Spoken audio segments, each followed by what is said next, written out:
அம்மா உணவகம் எங்கேயும் சரியா செயல்படல.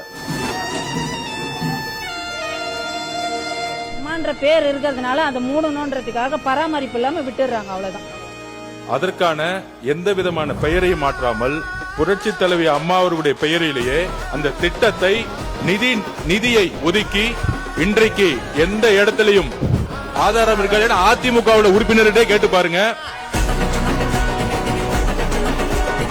அந்த திட்டத்தை நிதியை ஒதுக்கி இன்றைக்கு ஒவ்வொரு தெருவிலையும் அம்மா உணவகம் சிறப்பா செயல்பட்டு இருக்கு. அதுதான் எங்களுடைய முதலமைச்சர். சுத்தமா இருக்கு, சாப்பிட டேஸ்டாவும் இருக்கு. விஜய் நல்லா பண்ண உங்களுக்கு நம்பிக்கை இருக்கு. ரொம்ப நல்லா இருக்கு. இதை கண்டினியூ பண்ண சொல்லுங்க. நல்லா இருக்கு. விஜய் சார் வந்திருக்கிறது கரெக்ட் தான். இதுதான் உண்மையான ஆட்சி. எங்களுடைய முதலமைச்சர் வெற்றி பெற்ற பிறகு அதை சிறந்த முறையில் செயல்படுத்திக் கொண்டிருக்கிறார். இது அதிமுகவுடைய உறுப்பினர்களுக்கும் தெரியும்.